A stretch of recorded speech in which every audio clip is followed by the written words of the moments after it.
Hi guys, this is Girl Can We Even Say That podcast. I'm your host Becky, and today we are sitting here with Carly. Would you rather ask your ex for a favour or a total stranger?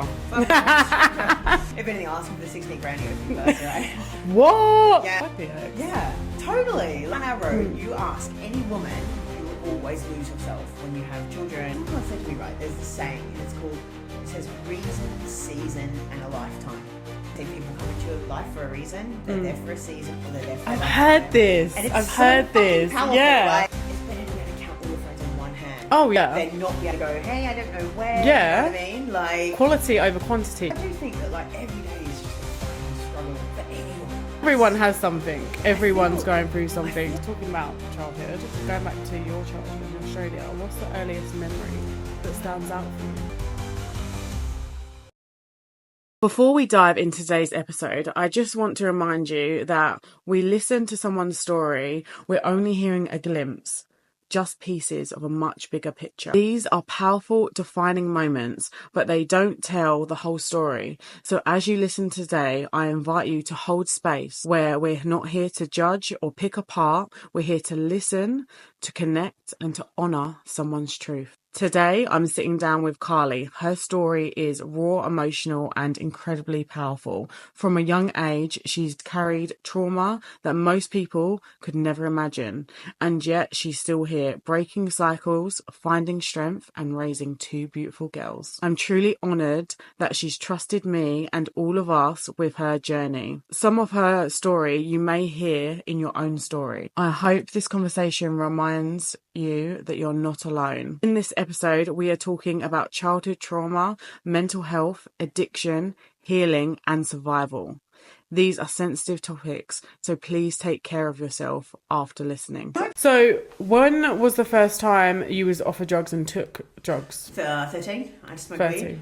Okay. Yeah. Yeah. And it's a gateway drug, isn't it? Like, yeah. And then until you get to like now, and then you can go to like the cannabis clinic, and you're like, for now, I feel like it has all these other holistic like, you know, benefits. But did you smoke before smoking weed, like as in normal cigarettes? Never smoked a cigarette in my life. Okay, interesting. Only ever smoked weed. Yeah. Oh no, actually, I tell a lie. I like took like one pull when I was like younger, but I was like, ugh, it's disgusting. I don't see how people get addicted to it because I'm like, it's disgusting. It tastes gross. It stinks. You stink. It don't taste good. No, and you don't get addicted from one pull. So I'm like, why would you go back for I know. more? Crack, heroin. I get it. You're getting to get high. Well, there's at least you're getting something out of it. I'm not condoning it or anything. I'm just trying to like, no drugs, no drugs, not condoning. This is not a drug post.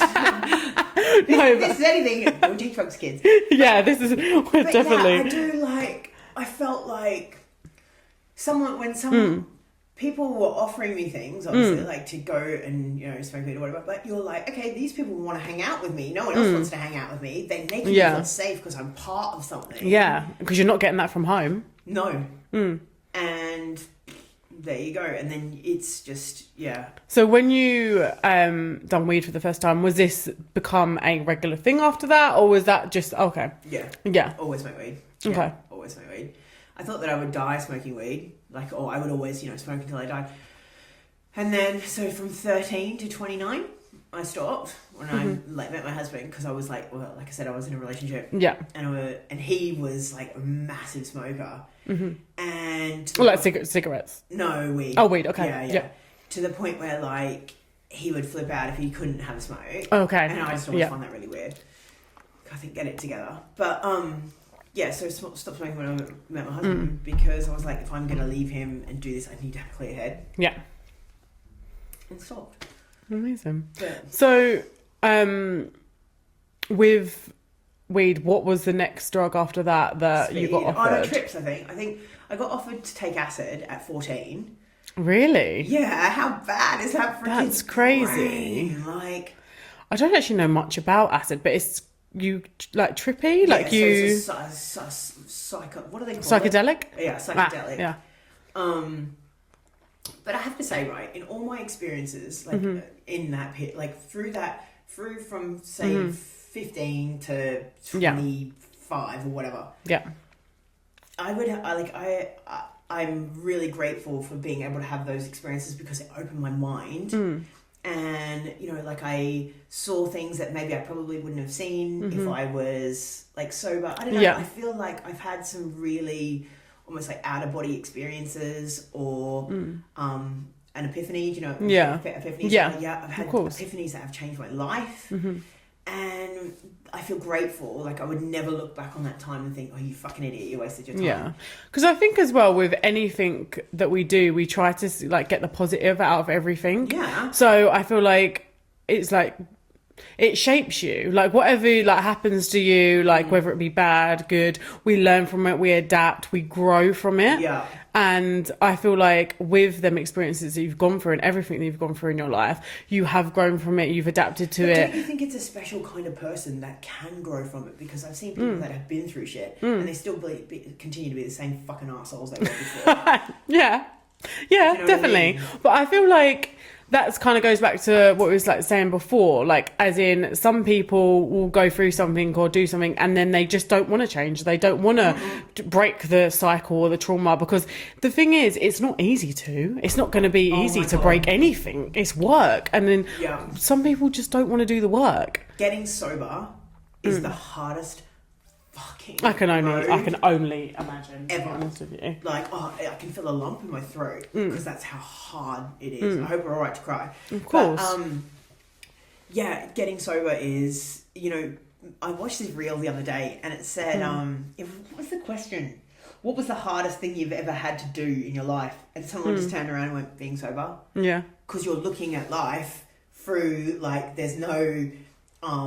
you're not chemically altered or altered in any way, and you're dealing with life on, because this is why people become addicts, because you can't deal with life on life's terms. You can't deal with life on life's terms, and it's like when you are going through addiction, you want to change the way you feel, so you feel uncomfortable inside. You need to change it, so you go and get altered to do so. Of course, right? it helps you cope. Oh my god, it helps you cope. Biggest coping mechanism. Especially when you're like having a bad day or like you're thinking about the trauma of everything that you experience and stuff like that.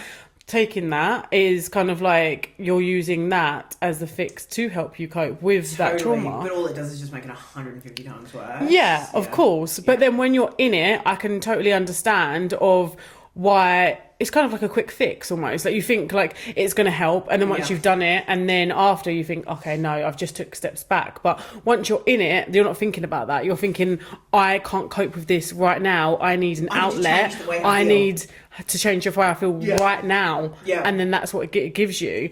But it's just obviously, I'm guessing obviously after you've done that, and then you're like, damn, like... Guilt, shame and remorse. Yeah, that's what I say. Guilt, shame, remorse. Literally. Because you feel, oh my God, why did I do that? I fucked up. Why, you know what I mean? And then you're remorseful, and then So, but it's really hard because you just end up in this big It's a cycle. And, But then also as well, what I think of with addiction is, once you're an addict, you're always an addict. You're always fighting that battle. You're never totally healed. It's always going to be in you. Yeah, totally. But it's just... You know, they say that like, okay, so what I learned when I went through like rehab and like CA and AA, whatever, which wasn't for me, but it's great for other people. But it's called like having an allergy. So you know, like people get hay fever and you take like a antihistamine. So when you sniff dust or like, you know, it's like it sets something alight inside you and you can't scratch in or you're you know, sneezing or whatever. So for me, when I take like drugs, it sets off something inside me that I can't stop. Yeah. And it's like there's a beast, and like you know Josh Brolin or something his name is? He was like an alcoholic, and I saw that Lady Gaga and him were talking, and he was saying like, when I drink, it just fuels, there's a beast inside me. Yeah. And that's like, I don't know if it's like something that, because my mum's an alcoholic and she's in recovery, and she's doing amazing, and it's like I don't know if it's, and my brother is an alcoholic, and it's just like, you know, addiction's in the family. Fuck yeah. So I think it must be in our DNA, but there's now I feel like when it comes to kids, it's probably a mixture of DNA and trauma.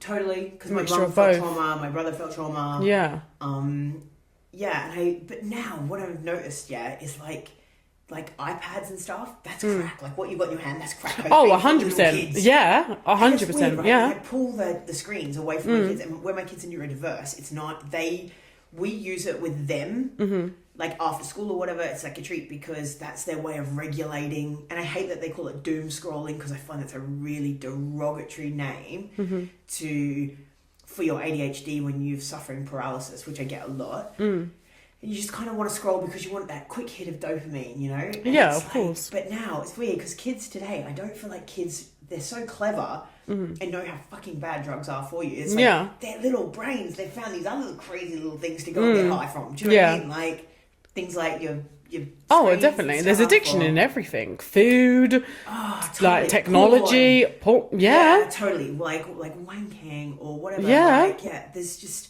you know, people that, what I feel like with social media and stuff or watching reels, I just feel like there's an element of, holy fuck, I'm not the only one that's like that. Or there's other people out there that have these like weird like things about them, you know? Yeah, definitely. I feel like as well, like this is, I think it's so important that we'd like sitting down and talking today is because not a lot of, well, people do talk about it, but not as much as I think people should. And then people don't hear it and they're thinking, is it just me? Like, is it just me that's got this itch? Totally. Is it just me that's using this substance and then going through this cycle and I can't break it? Yeah. And then like, or like listening and being like, you've done that. I can do that. Like, and then having that inspiration of like thinking like, okay, cool. Like this person has gone through all of this and then gone out the other side. Like I can do that. And then also as well, not when you've obviously like done everything and done your recovery and everything like that. But if anyone did have a slip up or it's not the slip up, just get back on the horse and do it again. Because it's like, even like with anything like diets or like anything you're related to, it's like, as long as you're always working and you want to, that's the important thing. It's when you give up, the desire to stop or be better or like, get out of the cycle. And like, as long as you want to do that, then that is the main thing. Yeah, totally. Because it's demonstrating the resilience, right? Yeah. Back up. And with anything in life.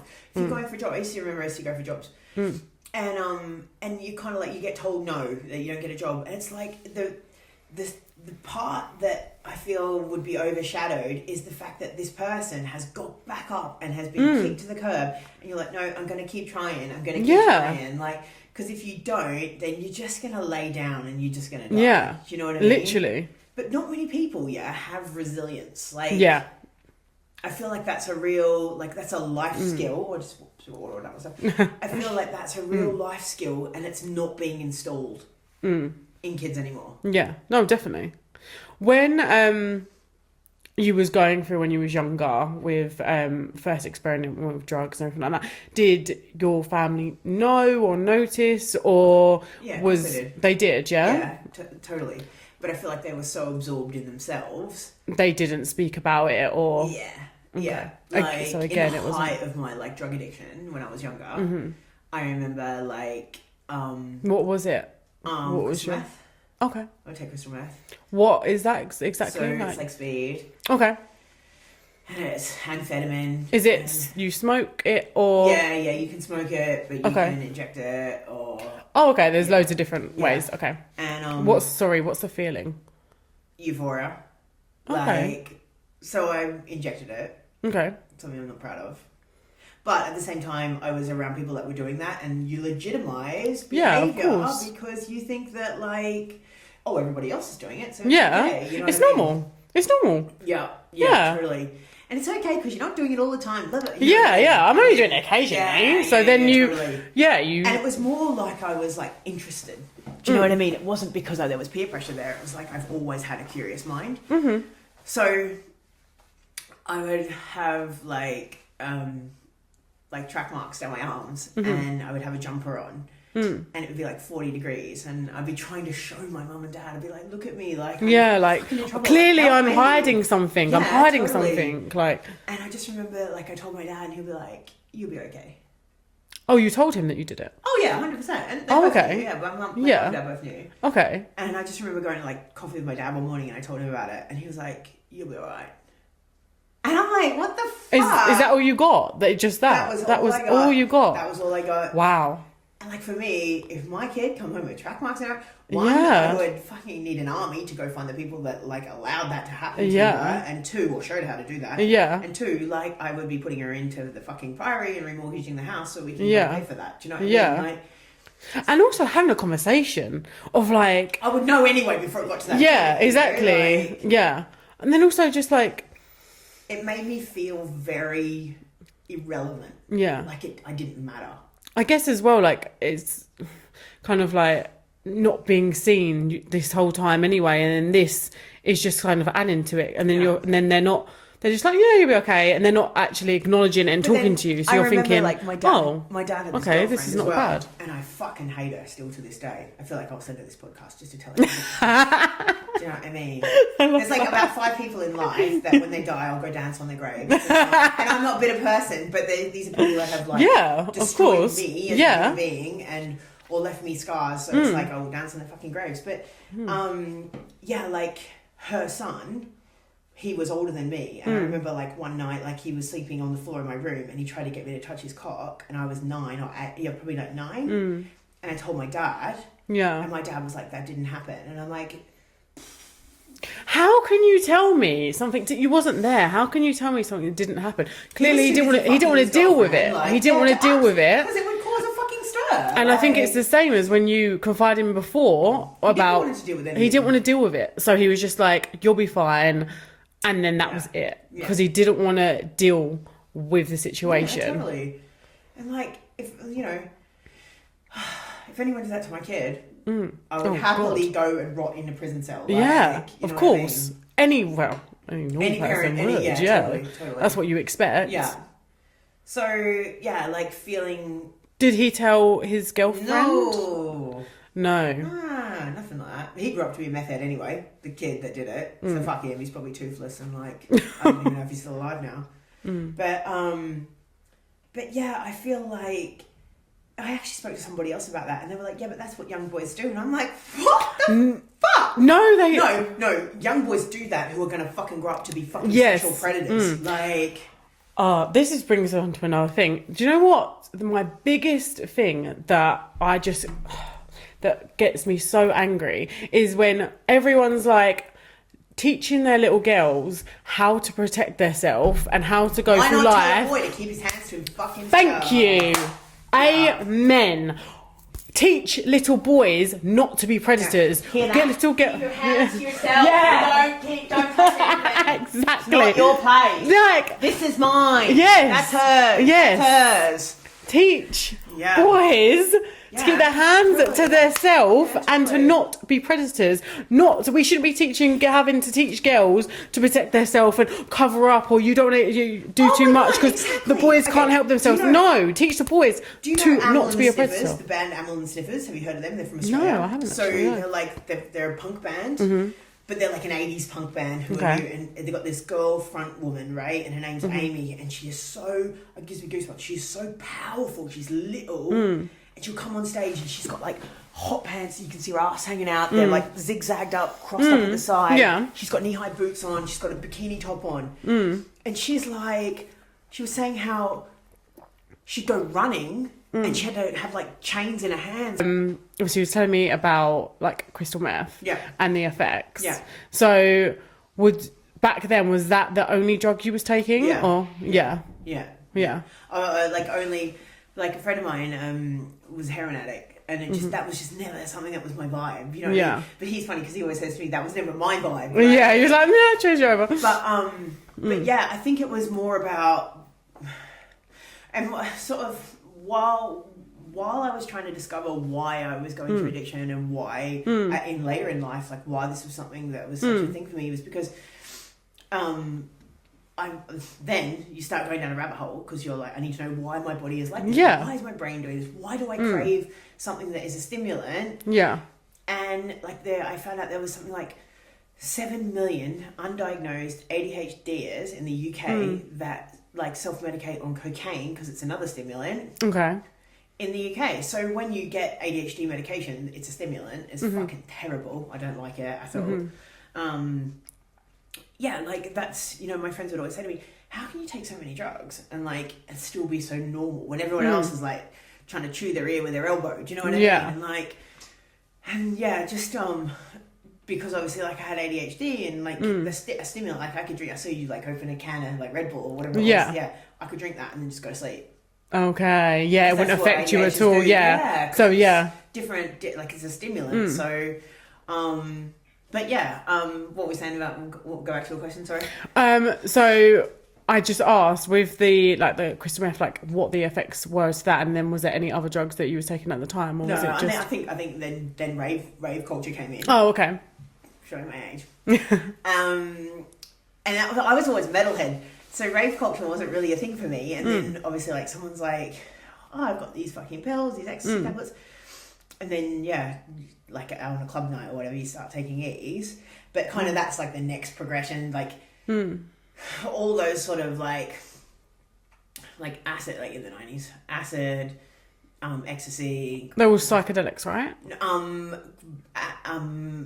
Ecstasy isn't. Okay. It's like a euphoric, like feel loved up, love everyone. Yeah.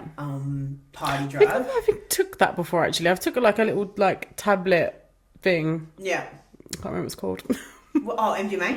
MDMA. I think it was MDMA so, you know, once. Like, do you know that one time. actually, like, so, you know, I don't know if you know this, right, but now psychedelics are being used to treat. It's a form of treatment for people with addiction. Like, okay. There's actually this clinic, in Mexico, and they use a drug called ibogaine, and ibogaine is natural. It comes from the Republic Democratic Peoples of Congo, I think it's called, the Congo, right?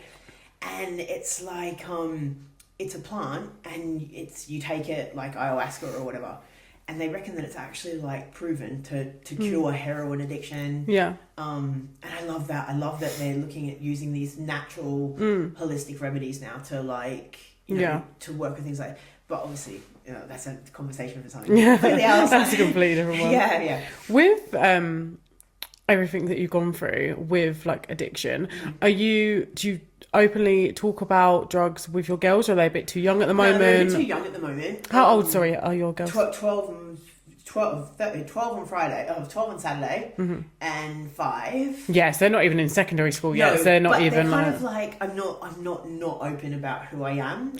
Oh, yeah. You know?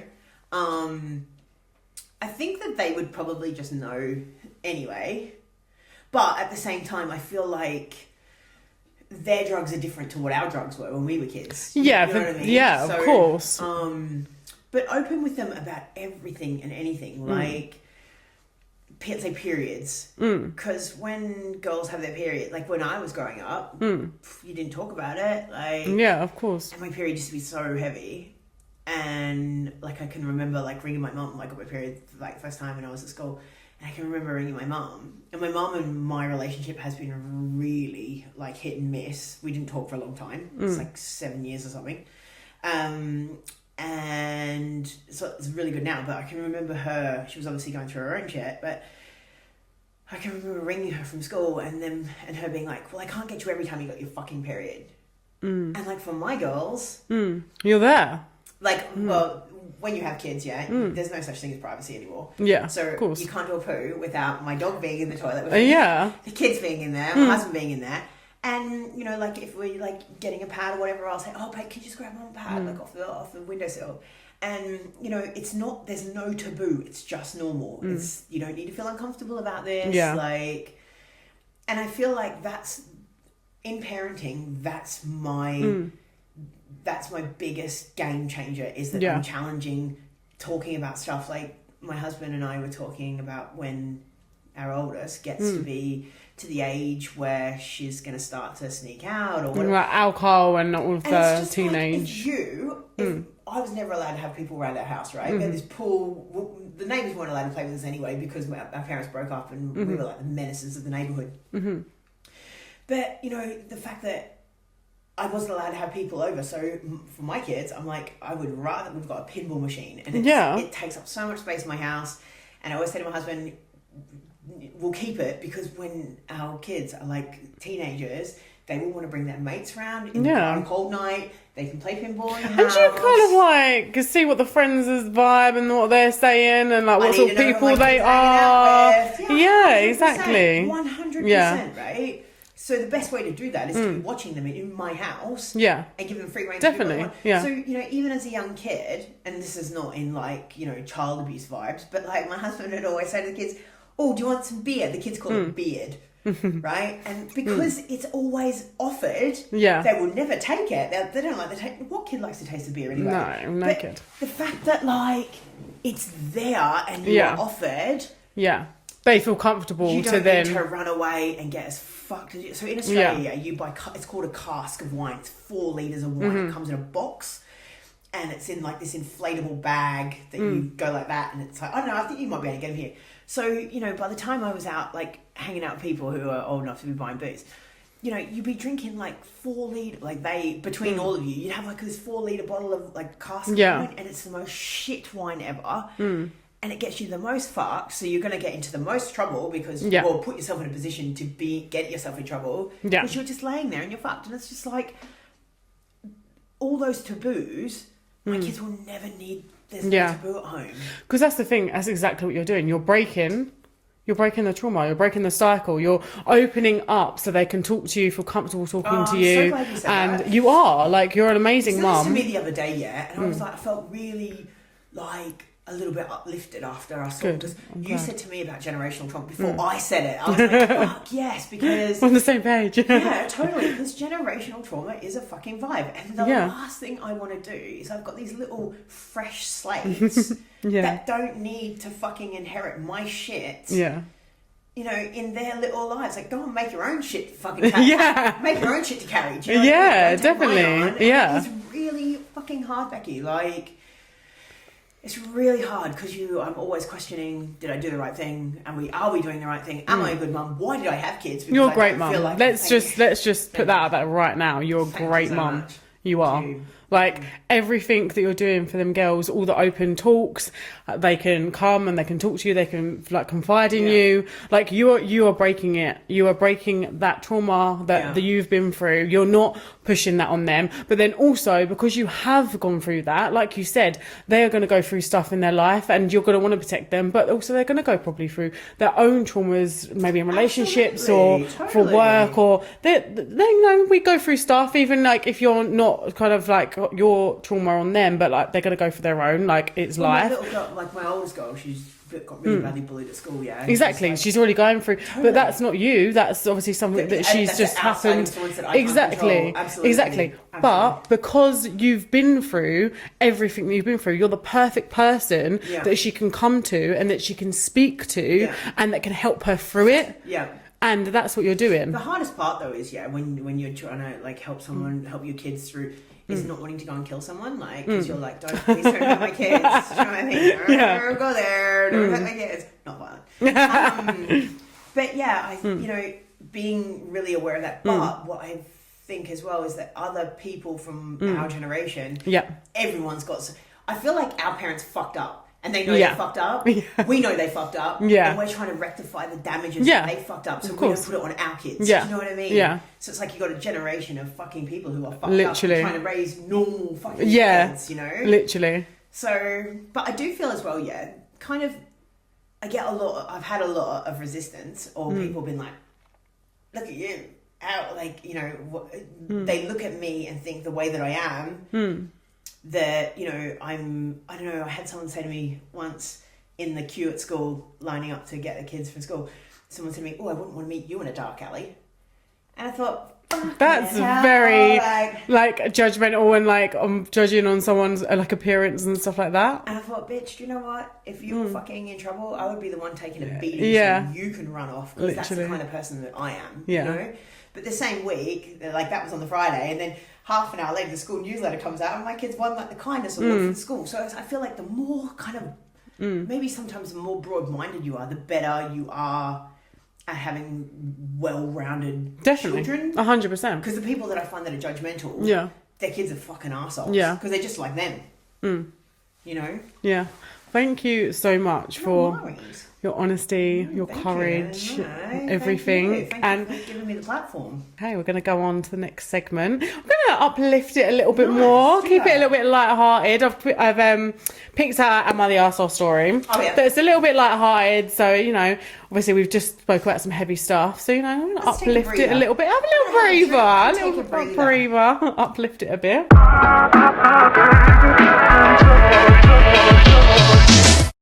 Okay. I'm going to suck on my lips. They're cute, right? Okay, so am I the arsehole for secretly paying off my little brother's student loans without telling him? I don't think so, just from the title. No, be sure to hand that person my phone. My bank details. Literally, my too. Okay. I, 28 female, have been working in tech for a few years. I live pretty simple, no crazy expenses, and I've managed to save a good chunk. My little brother, 24 male, is honestly one of the kindest souls on the planet. He went to school for education. He wants to be a teacher, and he's been working 2 jobs just to stay afloat while making payments on his student loans. He's never complained once, but I see how tired he is and how hard he works. A few months ago, I decided to do something. I called his student loan provider, jumped through all the hoops and paid off the remaining balance. It wasn't a small amount, but I knew it would completely change his day-to-day life. I didn't tell him because I didn't want him to feel like he owed me anything. I just wanted him to breathe a little. Fast forward to last week, he called me in tears because he tried to make a payment and was told his balance was 0. He thought it was a mistake. I finally admitted I did it. Do you know what though? How, like, surely he's gonna find out because obviously not sending a letter, and I think you've got to have like, because he's gonna. I get that she didn't want to tell him because make him feel bad, but he's gonna find out eventually because, like, when he goes to pay. No, totally. Anyway. It's gonna bounce back, right? Okay. He thought it was a mistake. I finally admitted what I did. While he was so emotional and grateful, he also got a little bit upset. He said he didn't want to be a burden and he wishes I'd talk to him first. Now my parents are telling me it was a beautiful thing and he'd come around.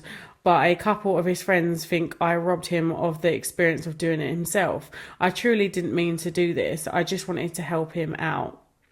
Am I the arsehole for doing this behind his back? tell those friends to fuck off. Yeah, I agree.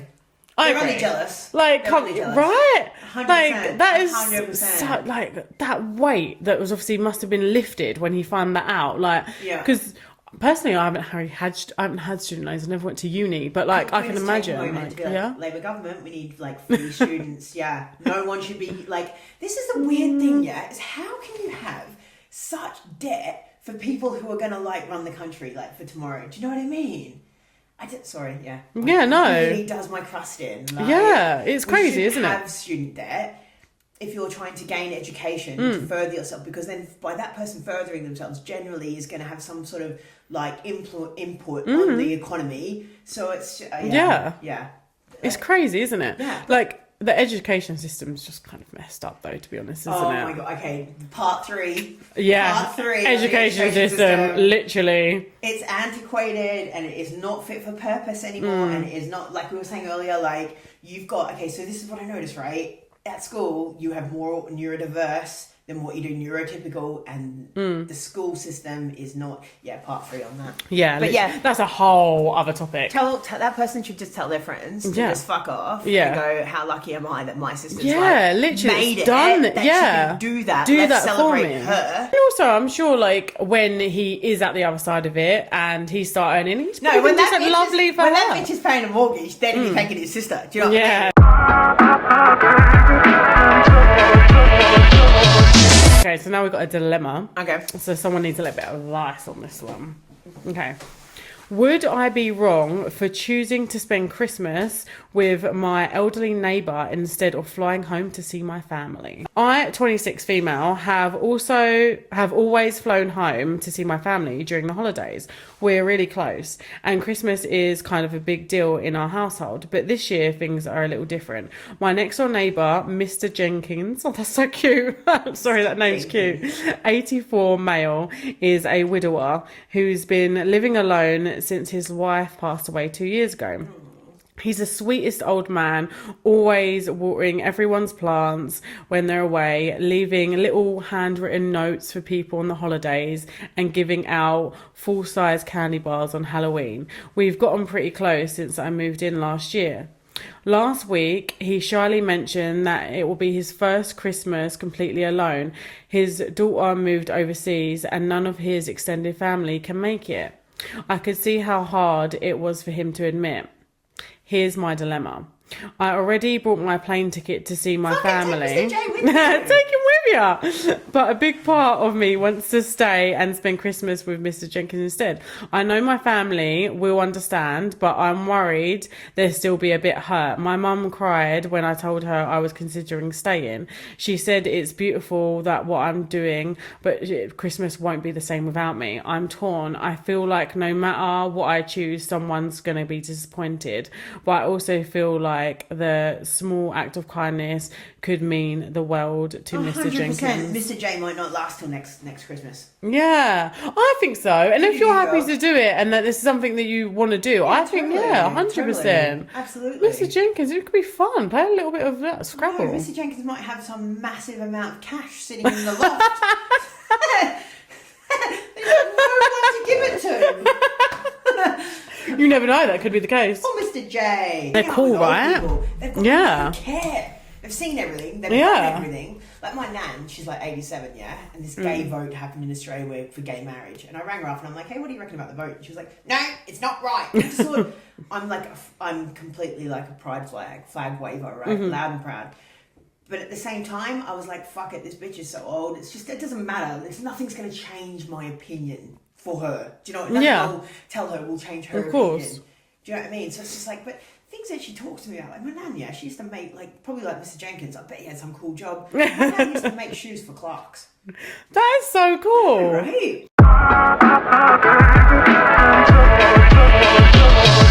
You got a business that you want to shout out? My business is, I have a company called 250 and we do social impact work. And I've done projects with London Sport and Access Sport and Landsec and Barclay. There used to be a skateboard ramp down the road. Yeah. And it was being demolished. So it came under this thing called a section, I can't remember what it's called, section something or other. So where if there's a public, if there's a recreational space that's being torn down, the developers have to then go and create the space somewhere else, right?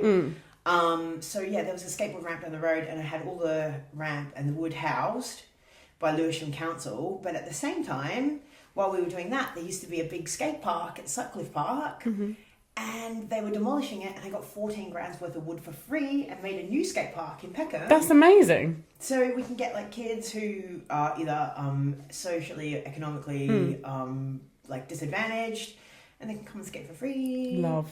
So yeah. Thank you so much for coming on the podcast and speaking about obviously all the hard things that you spoke about and everything. Thank you. I really appreciate it. Thank you for listening to Girl Can We Say That. Until next time, guys. Bye. See you next week.